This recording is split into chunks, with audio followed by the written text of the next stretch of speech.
Okay, so this PowerPoint is the overview of the late antique and the Byzantine Empire. So just to give you a sense of the outline of this, I'm going to first go over some overarching ideas and then talk about the late antique era and the importance of the works within that, and then talk about overarching ideas about the Byzantine Empire, the influence of Christianity, the movement from the sack of Rome into the Byzantine, also into Western Europe, and set up for the Middle Ages. I apologize if this PowerPoint's a little late, um, but hopefully it will serve as good review for you and thinking about the work that you've already done in your summaries, and also give you a little more insight into the image sets because I know you are still working on that. So this period that we're in is 235 to 1453, so it's a huge stretch of time. It's also important to understand by the 1400s we are paralleling with the Renaissance in the West. So that will be important in those interactions towards the end of the Byzantine Empire. The Byzantine Empire is weakening and the West is really on the rise, is going to be something important that we're going to talk a lot about, especially in the Baroque and the Mannerism component of the Renaissance. So let's do some overarching ideas. So the first thing to think about here is at the beginning of this period in the 3rd century, Rome has expanded into Europe, Africa, and Mesopotamia. When we talk about Rome and Roman, we're talking about the idea of that in style, but not in subject. This is also the period that really bridges towards medieval art and architecture, and the ways in which we see styles come out of that are being laid, the groundwork is being laid here. And when we think about late antiquity, we're going to talk about the period between really 235 and 410, which is the late antique world, and that's the soldier empress, the sack of Rome. And then from 410 on to Justinian, we're going to use that period to talk about the transition into the fully Byzantine Empire. So let's talk about the first period first. So soldier empress to sack of Rome. The first thing to understand is the way in which scholars discuss this period, discuss the art that is being made during this time. So when we talk about early Christian art, we're referring to the earliest preserved artworks with Christian subjects, not the art of Christians living at the time of Jesus. And that's important because we also need to understand that Christians were persecuted, right? Until Constantine declares Rome a Christian empire, we don't necessarily have Christians out in the world, A, being Christian, and B, actually producing art. The same would go for Jews as well. So when we talk about early Christian art, we're really talking about depictions of Christian subjects, and that's an important clarification to keep in mind as we continue. Christ is crucified in 29 CE. There's very little art or architecture that survives from the 1st century of Christianity for all of the reasons I just mentioned. And then also the earliest Christian art does come from the catacombs of Rome, and that really is the first place where we start to see both Christian, Roman, and then in other catacombs around the city as well, and other places we start to see Jewish art as well, especially depictions of the Old Testament. These are on painted sarcophagi and frescoes. So Constantine converts to Christianity, and his Edict of Milan in 313 grants Christianity legal status superior to the cults of traditional gods. And this is important because this means that Constantine then becomes the first great patron of Christian art, and he builds the first churches in Rome, including Old St. Peter's Basilica, which we will come back to. Finally, here we have models for new Christian houses of worship. And the important thing about them is they're actually not Roman temples, but civic basilicas, and they were not associated with the old gods, and they could accommodate large congregations inside. So that's a definite shift. The cult of Jupiter would have worshipped at a temple that really had a small space, and it wasn't meant for the congregation of people. It was meant for individual worship or small group worship. And so this idea of Christianity as an institutional, organized community and the building of that community was really reflected in the architecture of the houses of worship, which were largely modeled on the basilica, which originally had been used for civic gathering. Okay, so also just to continue, late antique artists produced illuminated manuscripts and luxurious items for domestic use in silver and ivory, tableware and diptychs. So we will look at an ivory carving of Justinian in just a little bit. And then also this use of silver. We also see the use of gold. The color purple becomes really important for imperial robes and also robes of members of the church. Constantine dedicates the new chapel of the Byzantine Empire, or the Roman Empire, as Constantinople in 330. And then Emperor Theodosius proclaims Christianity the official religion of the empire in 380 and bans worship of the old Roman gods in 391. However, when Theodosius dies, he divides his empire between his two sons, Ananias and Honorius. Ananias becomes the emperor of the East, which becomes the Byzantine Empire, and then Honorius of the West, which is Western Europe. And then Honorius moves the capital of the Western Roman Empire to Ravenna in 404, and Rome falls to the Visigoth king Alanc in 410, which is known as the sack of Rome. So that's the end of the first era of the antique period. The next era is the sack of Rome to Justinian, which is 410 to 527. In the 5th and 6th centuries, we see builders follow patterns of Constantine architects that made for the first churches. The best example would be the Santa Sabina. Mosaics become a major vehicle for depiction of Christian themes in churches. Extensive mosaics are preserved in Ravenna, which are some of the images in your image set, which we'll talk about. We'll also talk about mosaics in the Hagia Sophia as well. And then a new aesthetic gradually takes hold. Classical naturalism yields to the desire to depict the spiritual world. We also start to see a lightness in marble work, especially in sculpture, but also in the marble work that we see in the interiors of a lot of these churches. So the solidity of the Roman stone and the idea of that solidity meaning power actually yields to a lightness and a way in which the architecture can be portrayed to have these churches seem to be heavenly and floating on air.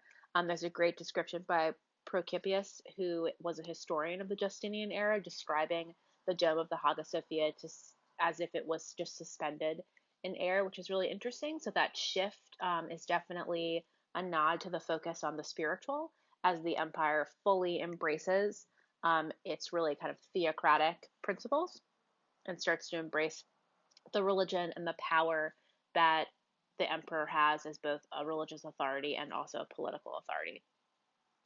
All right, Byzantium, 324 to 1453, so a very long stretch of time, which we split into 3 eras. So the first is early Byzantine, which is 324 to 726.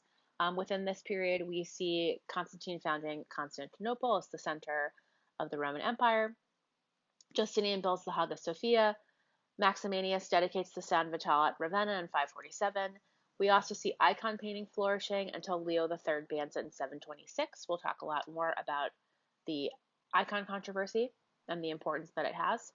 Middle Byzantine refers to the period between 843 and 1204. Theodora repeals iconoclasm in 843. Churches start to feature exterior walls with decorative patterning. We start to see Greek cross plans and domes on drums, resting on pedantums or squinches. That would be an example. The Hagia Sophia is really the first example of that. And then we see ivory triptychs with carved figures become popular for personal prayer. This is also in the after period of icons and iconography, and these figures and these triptychs start to take that ownership of those ideas of iconography for personal use. And then the late Byzantine period is 1261 to 1453. Michael VIII recaptures Constantinople after the Crusader sack of 1204. And then Constantinople falls to the Ottoman Empire in 1453. And Unit 5 is Islam. And we will talk a lot more about Hagia Sophia as a mosque and other temples and other places of worship and mosques in Islam. But I am gonna mention in this PowerPoint the importance of the Hagia Sophia as a mosque in terms of its transition and the importance of that for us to think about Western art as well.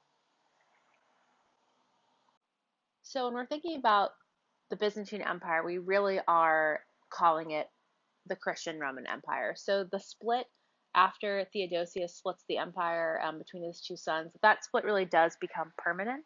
And really, there isn't much holding the East and the West together in terms of a shared connection other than the history that they have and the relationship that happens to be between the rulers.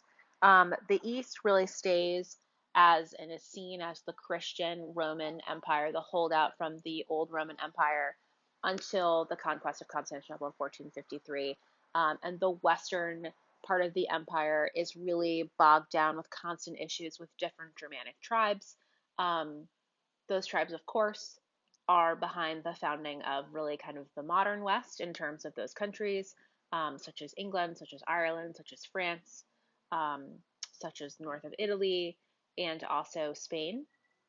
And then you see the interaction between different Muslim communities as well after the founding of Islam and Muhammad in the 7th century. And so that's a different change that's going on at the same time. But this is really what we're really focusing on right now is the East. When we get to the Middle Ages, we'll really focus more on the West and those different tribes as well. So, but what's important here is that the Byzantine empires, we call this era the Byzantine. That's a very historical term. But the empires of this period really did see themselves as successors of the Roman Empire, and they absolutely participated in the narrative of that legacy, and they perpetuated that lineage through art, especially. Um, the example we're going to look at next is a side-by-side panel of Justinian on a Barberine ivory, which would have been a personal piece that someone would have had, and then we're going to look at that compared to a statue of Marcus Aurelius from the 2nd century of Rome. Okay, so let's look at this diptych. Justinian is on the left, Marcus Aurelius is on the right. So definitely one of the things that you'll notice if you zoom in is this idea of the emperor on a horse, right? Notice that Justinian is holding some kind of orb. It's usually depicted as the orb of the world, and that's important because he's seen as a world conqueror. So emperors definitely would preside over public entertainment. They would be leaders in battle.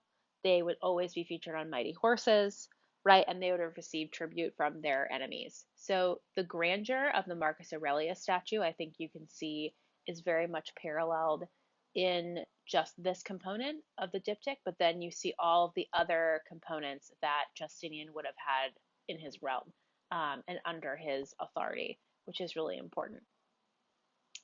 Okay, so the impact of all of this, and certainly the impact of the Byzantine Empire, is that Byzantium really did function as this Christian buffer state. By the middle of the 7th century, Muhammad has proclaimed himself as the prophet um, of God, and the religion of Islam is very much a sustainable entity, and they are focused on expansion. They are focused on the movement of the faith to the faithful. And so they're right at the edge of the Byzantine Empire. And so Byzantine and Byzantium functions as this kind of buffer state. So you have the encroaching Islamic Empire who are interested in expansion into Central and Northern Europe during the 8th century. And then to the west, you have the connection to Western Europe, which as I said earlier, is constantly fighting different Germanic tribes who are trying to fragment that space. The other thing that happens that's important here is that Byzantium is responsible for Christianizing the Slavic peoples of the Balkans and the Russians. They give them long-lasting cultural traditions and structures, such as Orthodox religion. They give them an alphabet. They give them literary culture, and they also give them art and architecture. So the text and the alphabet that they would have been given was the Cyrillic. And so later, when we talk about Peter the Great, and we talk about the things that Peter the Great wanted to do in his absolutist state, a lot of the conversations that he's having about the tradition of Russia, you can definitely trace back to the influence that we see from Byzantium, which I think is really interesting considering it's, over 1,000 years in the future. So the collapse in 1453 of Byzantium brings the Ottoman Empire right onto the door of Europe at the Danube River. When we talk about the unit of Islam, we'll talk about the ways in which Islam was always kind of like right on the door of the West, and the importance that that interaction had in terms of just cross-cultural and cross-artistic contributions.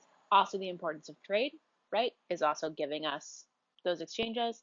And then after the collapse in 1453, we are really at peak Renaissance, and we're moving into what's going to become the Northern Renaissance, into the Reformation. And a lot of Byzantine scholars flee into Italy, into the north during this period. So they bring with them the texts of the ancient empires. They bring with them the texts of the classics. They bring with them the influence from the Arabs who had had access to all of the um, different ideas about math and geometry and science. And so the West just takes all of that in. The other thing that happens during the Byzantine Empire, which is particularly interesting and important for us in terms of the changes that it leads to in depiction, is the icon controversy. And when we talk about the icons, we're talking about iconoclasm. So the lead up, the backstory, is that Byzantium at this time um, in the 8th century was in constant warfare with the Sassanids. And so between 611 and 617, the Sassanids conquered Antioch, they conquered Jerusalem, and they conquered Alexandria. And so the Byzantine Empire, or Emperor Heraclius, barely defeated them in 627. But then under the banner of Islam, the Arabs started to become even more of a threat. Because if you know anything about Islam, and we will go much more into depth in this coming up, but one of the premises of the idea of Islam is expansion and is the idea of like movement of the faithful. And so expansion, it goes hand in hand with empire for them. And so there was this constant threat of movement into the space of the Byzantine Empire. So they were successful. The Arabs, under the banner of Islam, did conquer a lot of the Byzantine eastern provinces, and they also um, eventually the Sassanids are replaced by the Persians, and that will be important moving forward. But Emperor Leo III, in particular, in his reign was 717 to 741, he really did think all of the issues with the Sassanids and the Muslims are due to idolatrous worship. And the second commandment is important in this context because the second commandment says that when God speaks to Moses, he says that you shall not depict me. Um, and so there's no God but God depiction. So there was this idea that perhaps we've moved kind of away from the original intent of idolatry, and we're veering into territory of idolatry, which is forsaking the worship of that image. And perhaps one of the ways that we can kind of right what's happening to us is to get rid of idol worship altogether. So scholars have debated this, and scholars also think that it's actually possible that Leo's ban on icons in 726 was a way for the state to assert authority over the church, especially the growing monastic movement. So we're also in a period now, and this will become even more important during the Middle Ages, in which the church is constantly fighting with the state for balance of power. So when we come to the Reformation in the 16th century, the state absolutely, in the Holy Roman Empire, has to make some kind of statement, either with the church or against the church in terms of power. And the church at this point works together with the state, but as we move into the Middle Ages, we're going to start to see those power dynamics really come out, especially with the idea of like picking leadership in the church. And so it is entirely possible that Leo's ban on icons was a way to kind of assert authority over this growing movement of people who were monks and who were interested in total authority, total fundamentalism in terms of interpretation of text.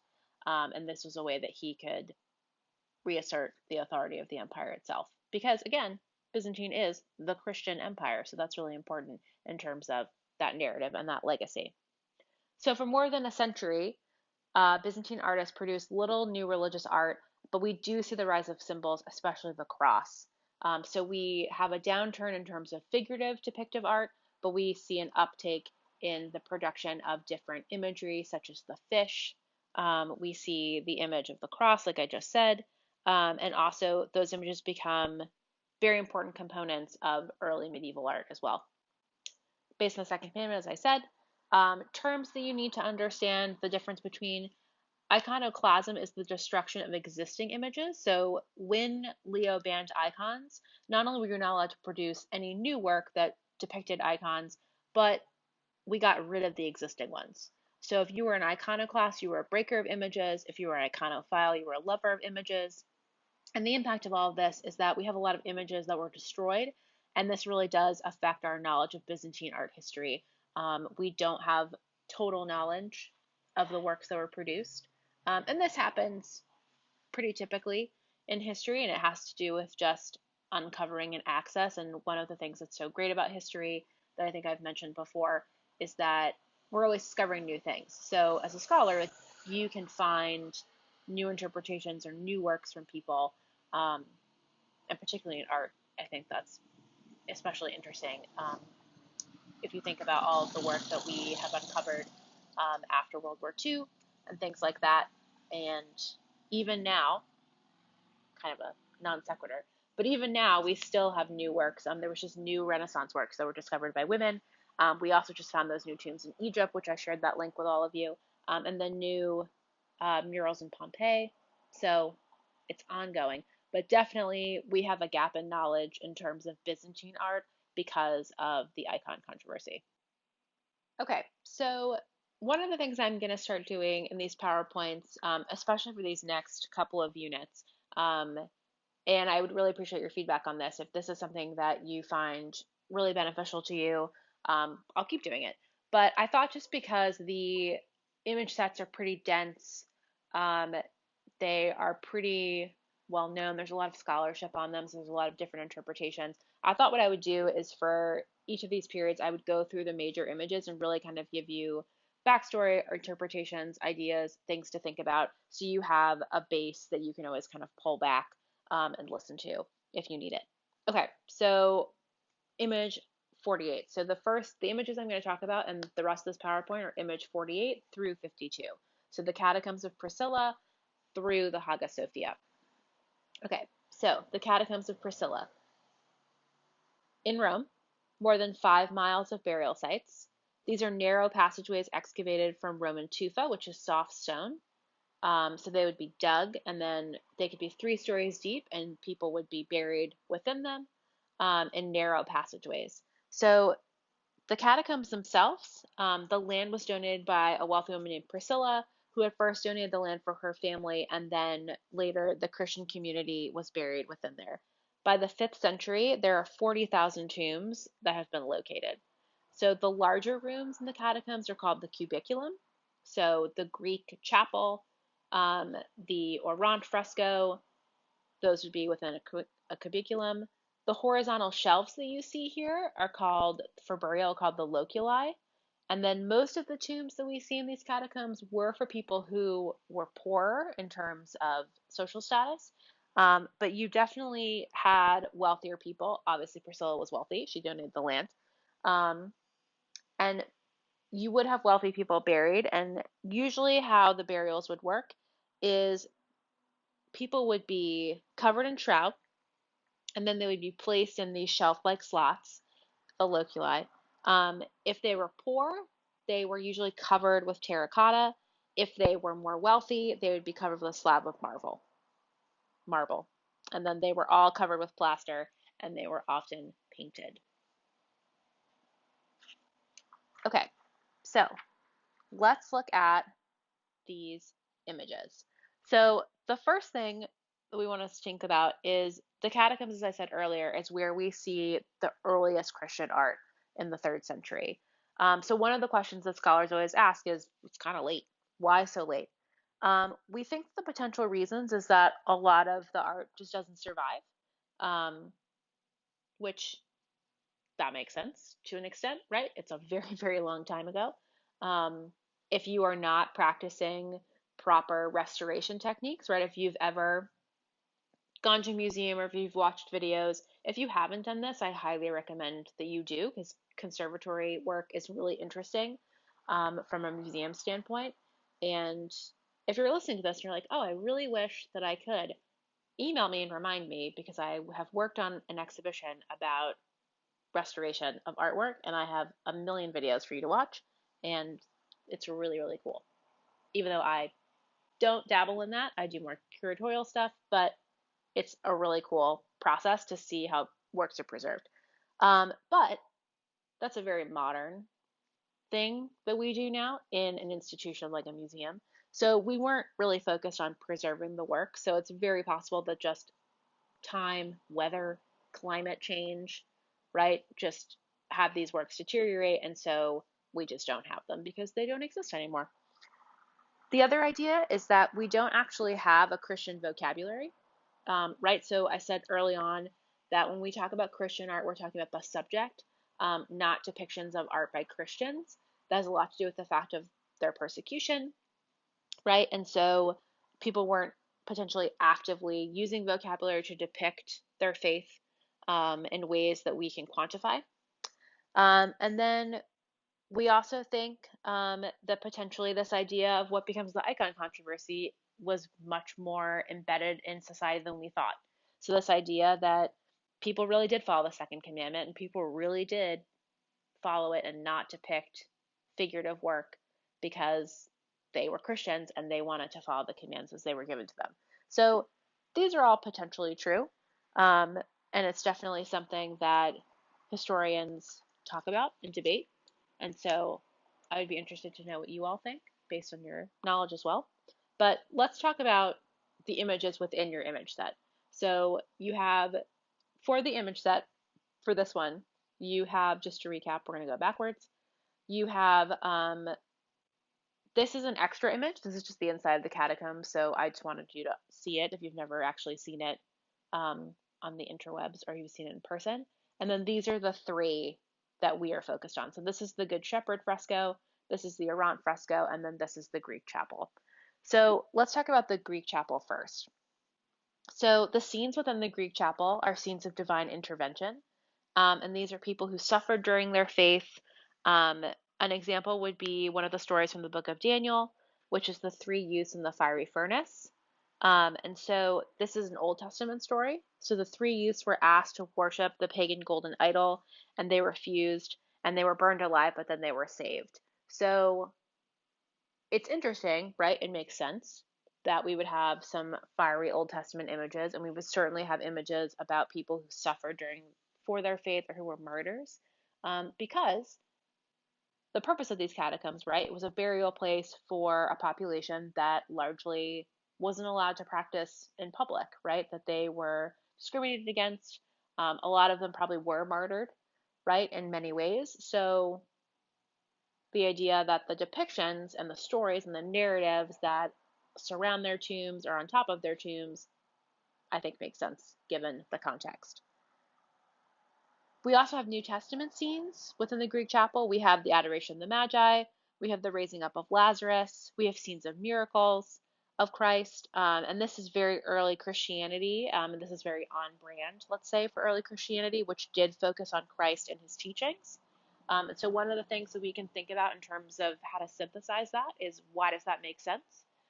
We certainly could think about the idea that if your focus is to spread the word of God and also to justify and legitimize your faith, one of the things you absolutely would want to focus on is the subject of Christ as prophet and the idea of that he was the Son of God and that he was a miracle and that he performed miracles. And that would be a way to engender people to not only just allow you to worship, but to also join your faith itself and to believe in the ideas of your faith. So one of the other images that is important is we see a breaking of the bread fresco in the Greek chapel, and so this is really similar to the Last Supper. We don't know for sure if Leonardo had any concept of it, but we definitely can see kind of the continuity across time, particularly about the symbolism of the Eucharist, the idea of the breaking of bread.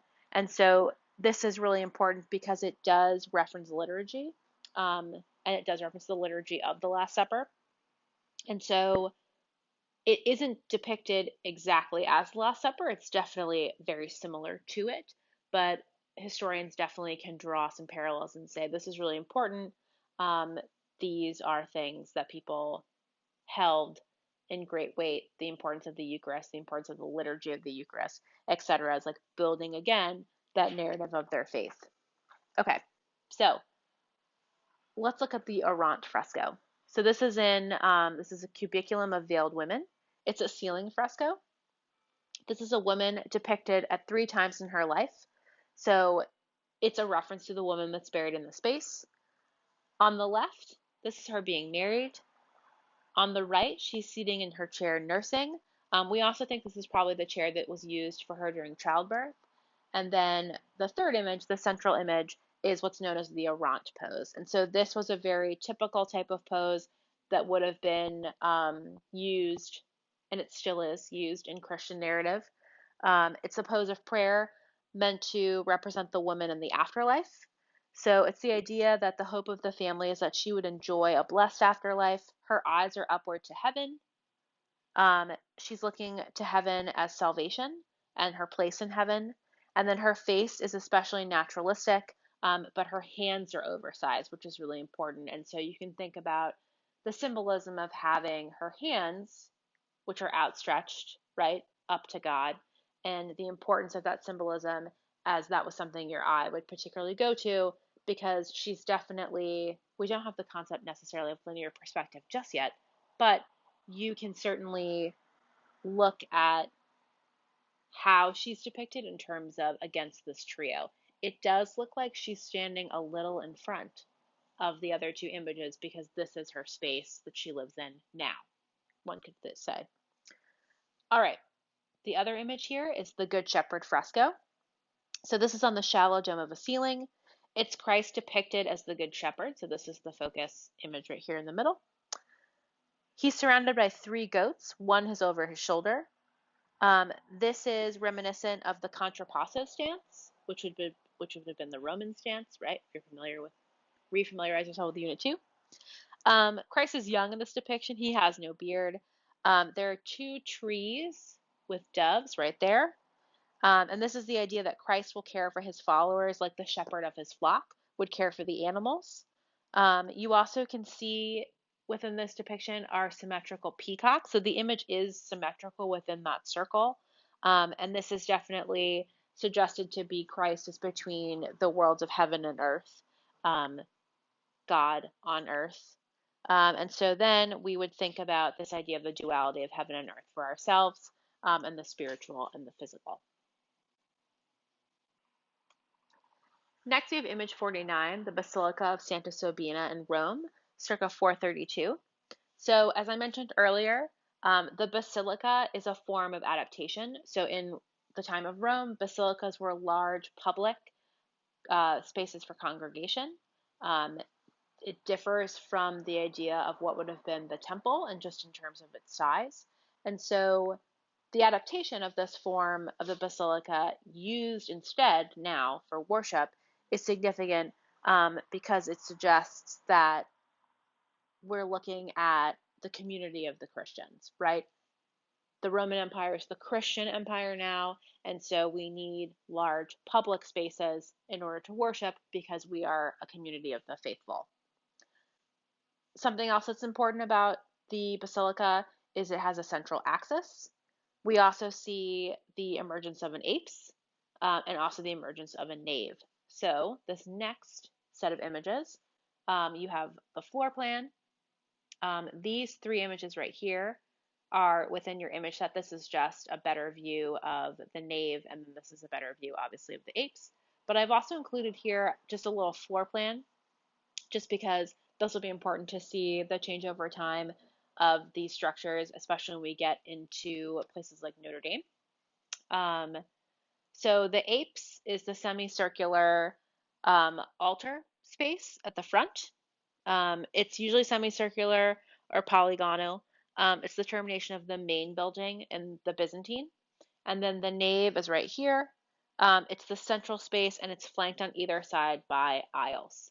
So later we'll talk about the narthex and the importance of that. But for now, these are going to be really the 2 spaces that we're going to focus on the most. And so you can see here, this is the nave leading up to the apse, and then this is just a better close-up of the altar and the apse itself. So important things to understand about these images is definitely the importance of lightness, and the ways in which this basilica is structured to be both a public space but also to bring in this idea of light. So, the light itself, the glass of the mosaics, when they're hit with light, would appear to float. And this is really important because at this time, we're really thinking about the symbolism of light. So, light is a symbol for Christ, it's a symbol for divinity. And the columns that exist here are also here, obviously, for structure, but they also were there to visualize solidity. And to also visualize the weight of the building. So this was a building that was strong, it was enforced, but it also had these elements of light at the top. This is the clerestory component of the building. We'll talk a lot more about that when we get to the Hagia Sophia and moving forward into other cathedrals. But so the takeaways for this space are the adaptation of the basilica for public worship, the apse, the nave, and then the lightness of placing the windows at the top in terms of the symbolism of light as divinity and certainly a symbol of Christ. The last thing I'll say about the Santa Sabina, just one more thing, is looking at the columns. So the columns were an example of spolia, which is the repurposing of old Roman structures from other buildings. So we think that these columns were actually repurposed from the Juno Regina temple, which was literally down the road. Um, Santa Sabina was located on a hill and it was located right next to other pagan temples. And so that's really important because the placement of this basilica suggests transition, right? We also, the Santa Sabina is also important for us because this is probably what the old St. Peter's Basilica actually was like. We think that Constantine, he definitely commissioned it, the building of St. Peter's Basilica, and so these structures were probably really close to each other because the same architects were used. So St. Peter's Basilica is rebuilt during the Renaissance. It is the subject of the Jubilee Indulgence, which gets us to the Reformation um, because of John Tetzel and the church. But the Jubilee Indulgence was part of its purpose was to commission the rebuilding of St. Peter's Basilica. So that's the last thing I'll say.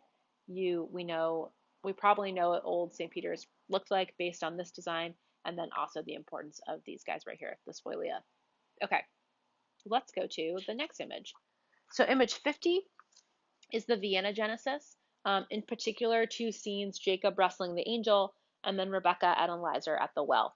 So this Vienna Genesis is the manuscript of the first book of the Bible. Okay, it is a Greek copy of the book of Genesis. Illustrations are at the bottom of each page with the corresponding text.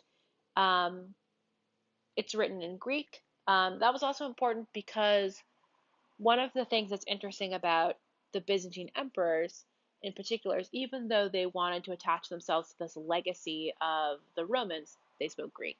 So this would have been the language that would have been widely read and widely disseminated. And so that's why there's perhaps a bit of discrepancy for some of you or you weren't sure. This is one of the earliest narrative illustrations of Christian stories. It's absolutely an example of early iconography. All the pages were made from animal skin. They were not traditionally tanned in the way that we think of like a tannery now, but they were harvested, used, and then the text was put on top of it. The text was originally written in silver, and it was also then dyed purple, which does suggest a royal commission. The other thing that's really important about this book is that it's a book and that it was actually made. This is pre-printing press, and it would be very, very time consuming to make a book by hand because you would have had to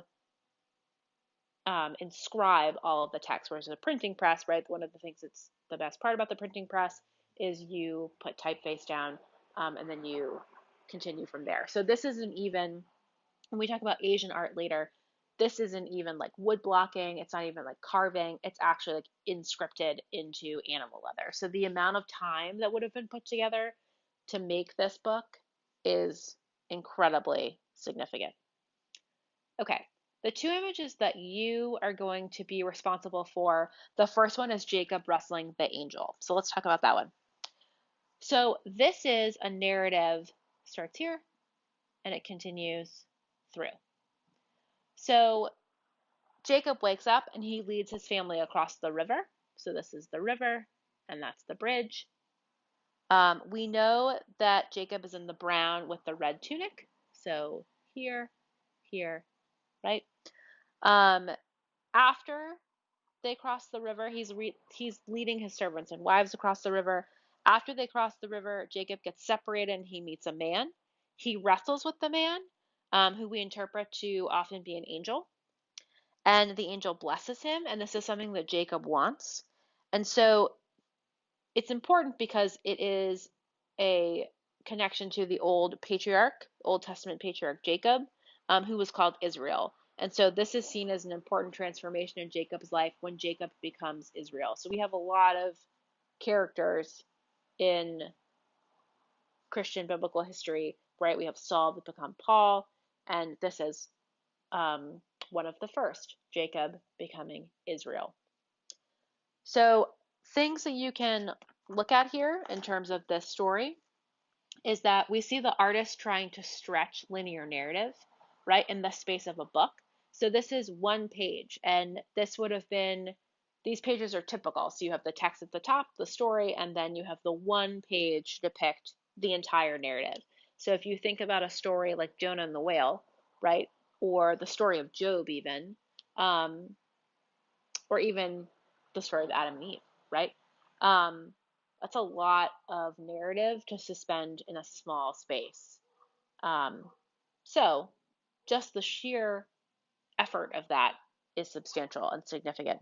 There is no differentiation in terms of size, but we definitely can see that the figures at the bottom seem to be at the end of the narrative, and the narrative does seem to take this like really interesting circular, kind of semicircular wraparound and turn. So there's this idea about juxtaposition and movement and moments of movement. There's a great moment where one of the wives is turned around, and her body seems to be much more classical in depiction if you look at it, if you zoom in to this PowerPoint. Other references to the classical is these little colonnades on the bridge itself. But they're also really playful, right? They're not super formed. They're kind of whimsical would be a word I would use to describe them.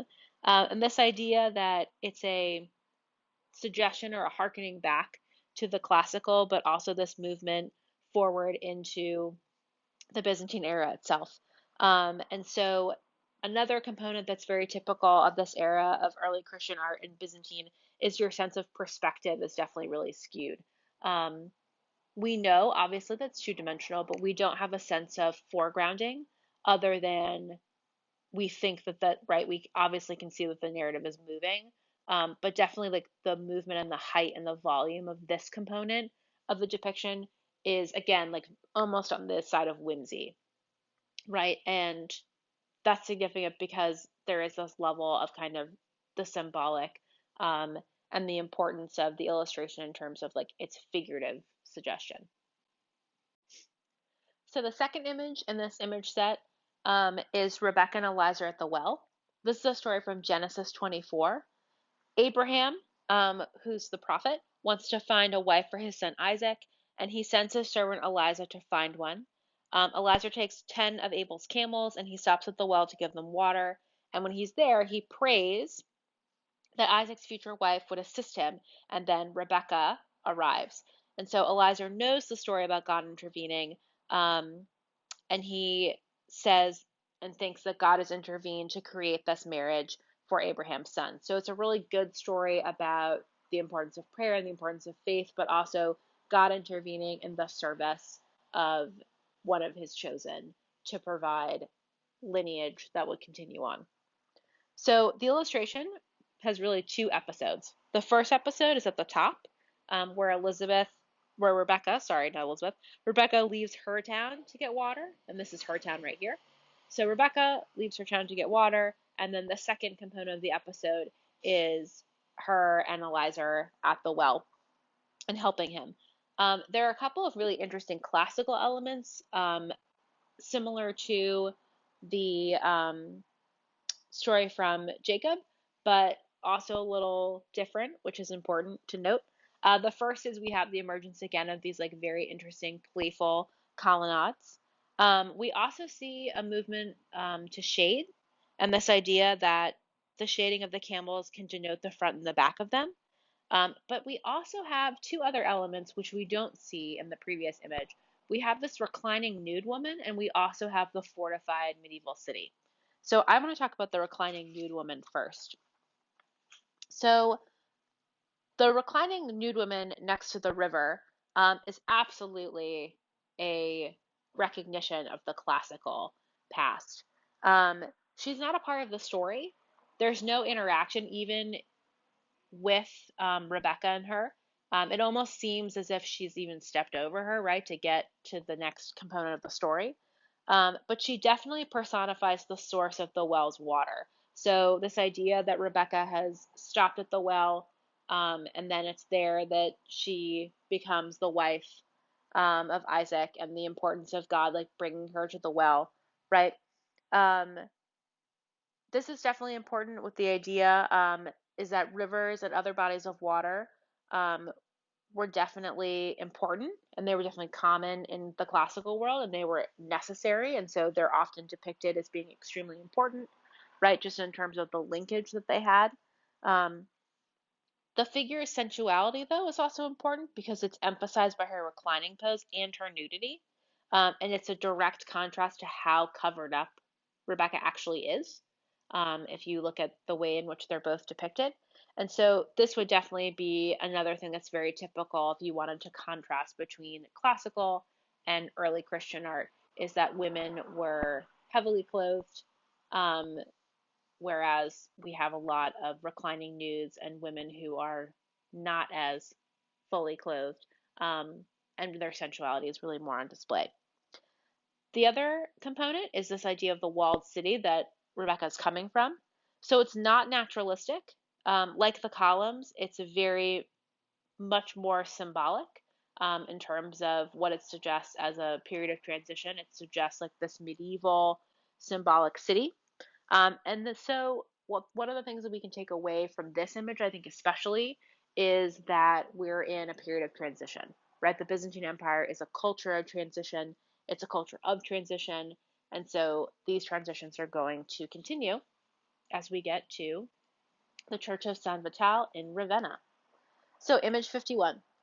This is one of the most famous images of political authority of the Middle Ages. So within the Church of San Vital, you have the mosaics of Justinian and Theodora. So the first image we have here is the exterior. Um, within this church, we see really the height of really mosaics as a program of power and identity. So these are both within your image set. This is one of the nave, so you can see um, the opening into the dome itself, and the mosaics up here on the top.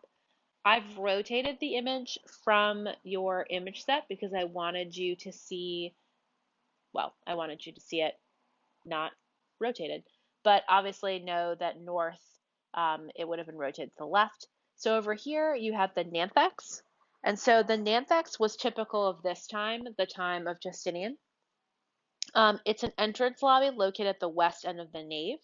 And so it would be opposite the church's main altar. So you can see here, it's directly opposite. This is the apse, right? And this is the domed octagon. So the purpose of the Nanthex is it has two distinct parts. In St. Peter's Basilica, there would have been one as well. So the first is called the outer narthex. It's called the exonarthex. It's the court in front, and it has a colonnade on all sides. And then the second one is the interior, which is usually between and is marked off by a screen. So, and this would be a place where particularly the patriarch and the emperor might go and that would be like the sectioned off component of the church from the rest of the public. Okay, let's talk about these mosaics. So I'm using the term mosaic program because that's exactly what it is. We are very much in the era, and we will continue to be for the foreseeable future, in the era of art as a way to depict power, right? We've got art as aesthetic, art as thought, right? Um, art for art's sake is going to become important in the 20th century. But we always still have, I mean, we'll talk about the images of Mao and the images of Putin and Stalin as a way to depict authority. And this is certainly well in line with that. So we have the mosaic of Justinian on the top, and we have the mosaic of Theodora. So in both of them, not just in the Justinian mosaic, we're seeing the depiction of Justinian as the heir to the ancient Roman emperors, but also that he's a Christian emperor, that he's a defender of the faith. So the symbols and the icons that are in both mosaics absolutely reify that, and they absolutely continue that posture moving forward. So let's break down these mosaics a bit. So let's talk about the Justinian one first. So Justinian is front and center. He's in the purple imperial robe.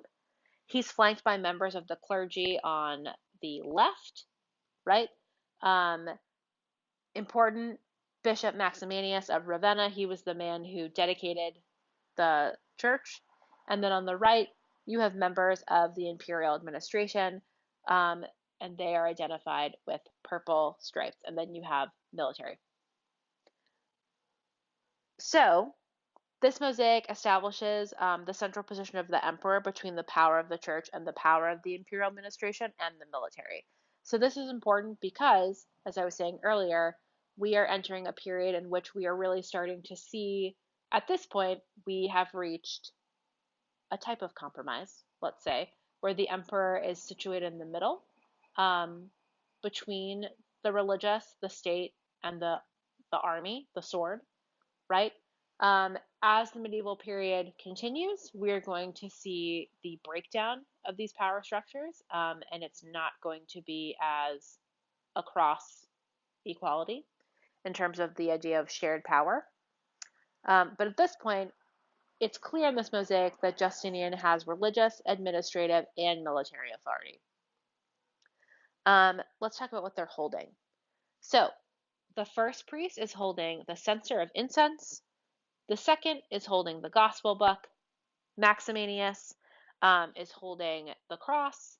And then Justinian is actually holding the bowl for the Eucharist. So we can see this as an act of homage because, like the true king, who is in the adjacent apes mosaic, Justinian himself, is carrying the bowl in which the body and blood of Christ, the body component of the body and blood of Christ, would have been exchanged. So, in the opposite mosaic to Justinian is a mosaic of Christ. Christ is also an imperial purple. He's seated on an orb, and that orb signifies universal domination. Think also back to the Barberini ivory that we looked at earlier. The orb is almost identical to that. And this is a mosaic that I would absolutely encourage you all to look at to see these comparisons. So the shared connections between, especially the robe, and especially the central location of both Justinian and Christ, suggests that Justinian is Christ's ruler on earth, that he is a direct earthly descendant of that power, of that authority, of that religious faith, and it's definitely a message of that exact type of descendant. There's a lot of debate in this mosaic about who is in front and the importance of that. So especially between Justinian and Maximianus, and again, this goes back to the iconography of and the symbolism behind who is in front based on who has power. So it seems as if they're overlapping. Their feet are actually overlapping. It does suggest that Justinian is closest, but when you are looking at actually the positioning on the plane of the mosaic itself, um, Maximianus's feet are lower on the plane, so he is actually closer to the viewer. So it could perhaps be seen as an indication of tensions between the authority of the emperor and the church. We don't know if that's actually true, but it's certainly something interesting to kind of think about and think about the idea of what would be the purpose of depicting that to be so narrowly construed. The church itself, the San Vital Church, had a central plan instead of the basilica longitudinal axis. So it was centered around this idea of the dome. And usually, this is important because usually we think about churches shaped like crosses. That nave is the hallway, right? Um, the San Vital, though, has an ambulatory aisle that surrounds the central space, and it also has an extension with the apse at the end. And then the octagon in the center was within a smaller octagon that rises.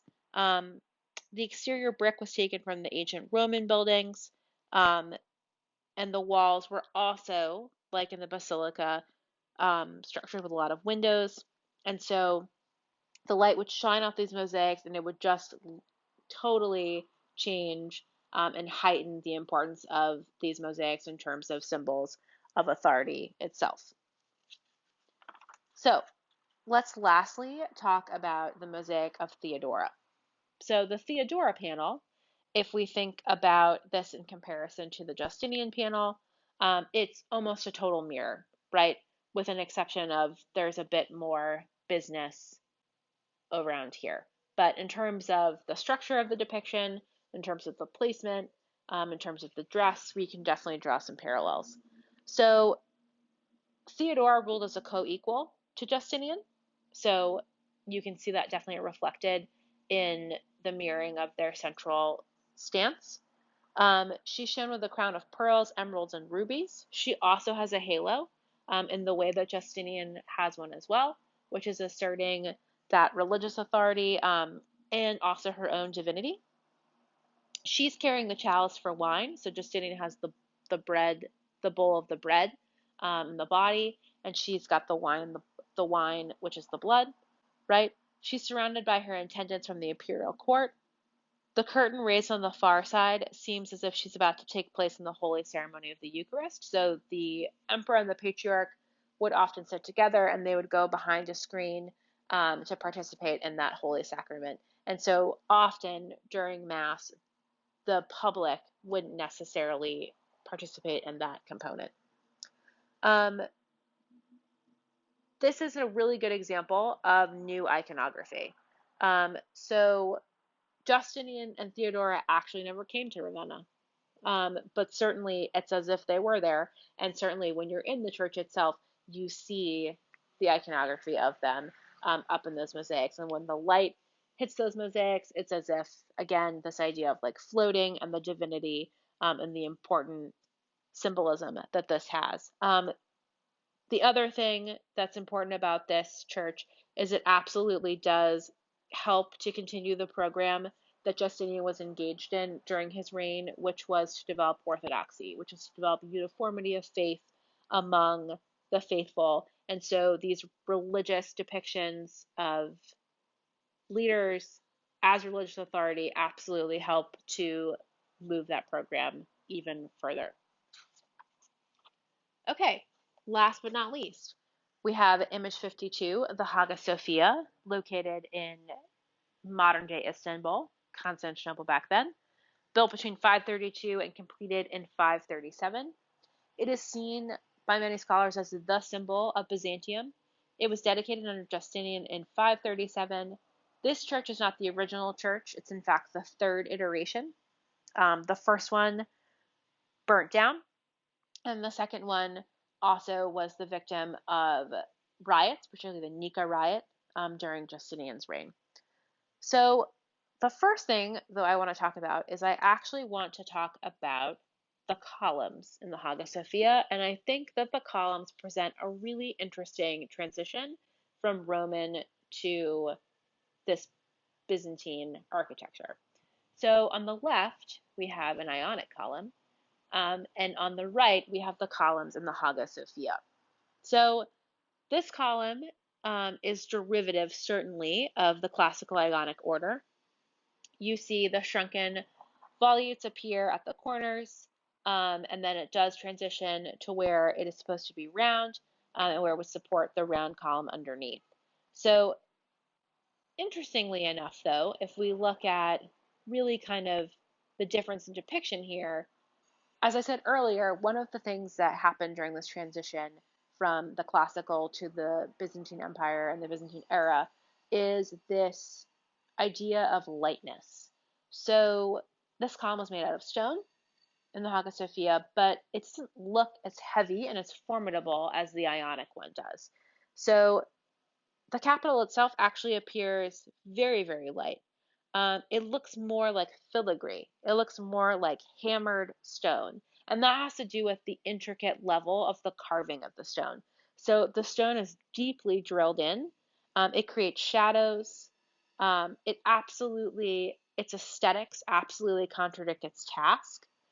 It seems as if it's holding something just by air, right? When it's very clearly a very, very strong column that holds a dome.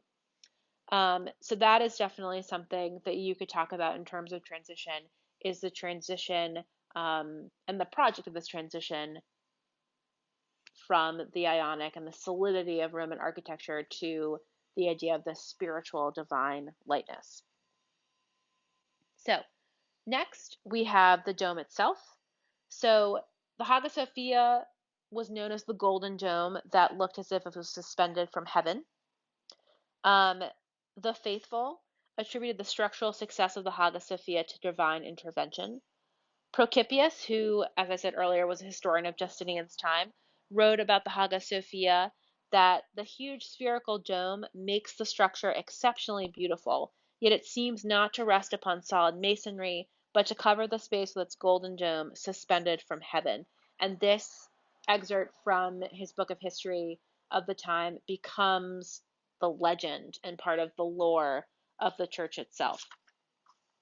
So the windows at the bottom of the dome are clearly spaced, and we see that as usually the base of the dome would be insubstantial and hardly touching the building itself, but the builders lined the jambs, which are the sides of the windows, with gold mosaic. So when the light hits, the solid piece looks actually if it does seem to be floating. So the illusion that the gold mosaic gives is really important. As I said before, the Hagia Sophia it's been rebuilt. It sits along an earthquake fault. 3 earthquakes have already severely damaged it. The first one did burn down. The second one burned down during riots in the 6th century, particularly the Nika riot, which developed after 2 convicted murderers escaped, and they took refuge in the sanctuary in the church. And the riots that happened outside, basically, this was the closest that Justinian really came to kind of losing grip on his empire. And so they surrounded the palace, the rioters, and they destroyed the Hagia Sophia. So the third rebuild is the one that we know now. When it was built, it was unique in its scale, its ambition, its design. Justinian hired 2 people who were really well versed in geometry and math, and also physics. He wanted to think about how to vault the space. And the 2 churches that existed before this iteration had wooden roofs. And so he wanted to take the basic basilica structure and he wanted to do something different. What he wanted to do is he wanted to have a centrally planned space that could have a circular component to it, which we see right here. The dome of the Pantheon was a round dome. It was certainly used as an example. If we think about the Pantheon, it's a round dome on a round bevel and a round barrel, round barrel. The Hagia Sophia is a dome on a square base. So it's actually made out of 2 half domes that form the rectangle of the space, So it reminds us of a basilica, but it's definitely very different. And the way that this is achieved is with the pedentive. So the pedentive is the base of the dome comes down on a series of 4 arches, and the space between those 4 arches and the base of dome is triangular, but they're curved triangles.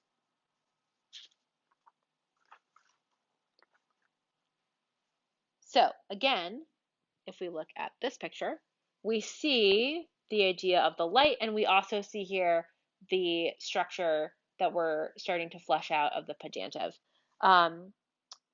So this is the spiritual heart of the empire. The emperor is the head of the church.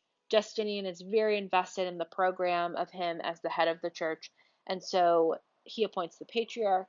So he appoints the man in charge of the church, and so this church is going to be the place of worship, and it is going to be the place of worship, capital T.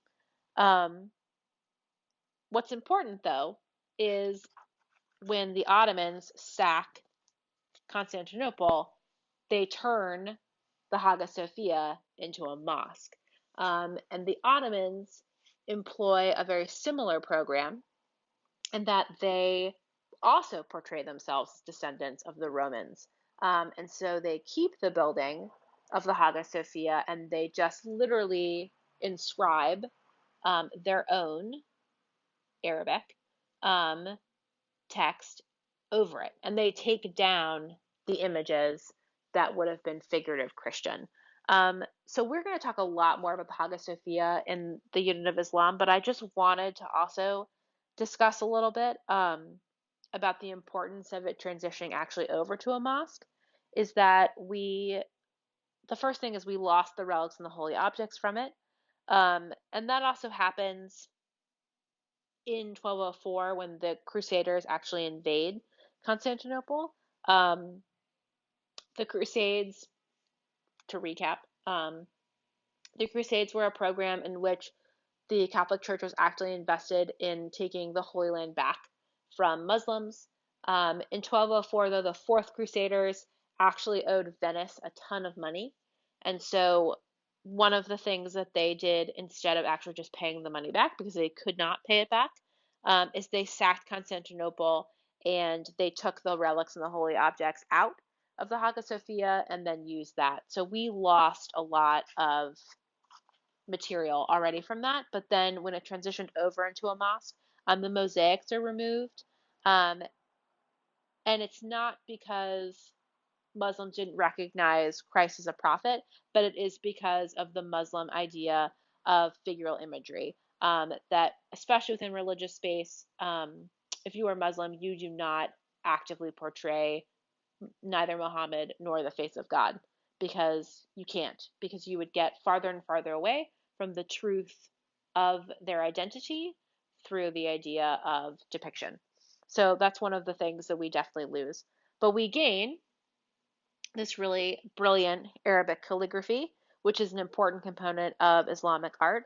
And it's important because it shows the faith in word, which is what the faith of Islam actually prioritizes, because Muhammad, the Quran itself, which literally means the recited, Muhammad literally took the text as he heard it from the word of God and from the mouth of God, and that is what the holy book is.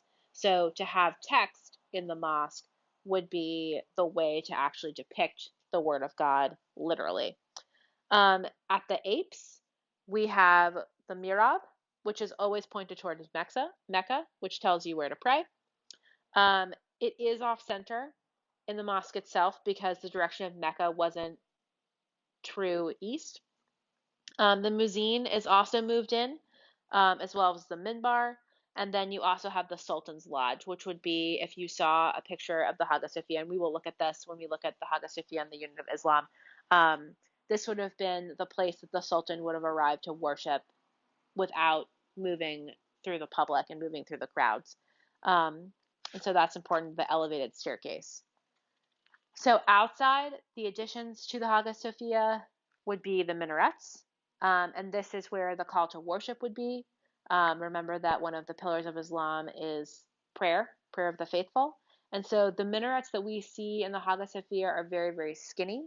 And they actually contrast to the thicker minarets that we would see in Egyptian or North African Muslim mosques. And so that's definitely an important component to think about moving forward. Um, and so it's interesting to think about this because of the idea of how this one structure can have transitioned so many times. And it stays a mosque until 1934 at the fall of the Ottoman Empire when the mosque itself is turned into a museum. And now you can visit it if you ever go to Turkey. So with that, I'm going to conclude this PowerPoint. This is a bit of a long one, but hopefully you will find some use out of it, and stay tuned for the medieval one, which is coming up next. All right, have a good rest of the week.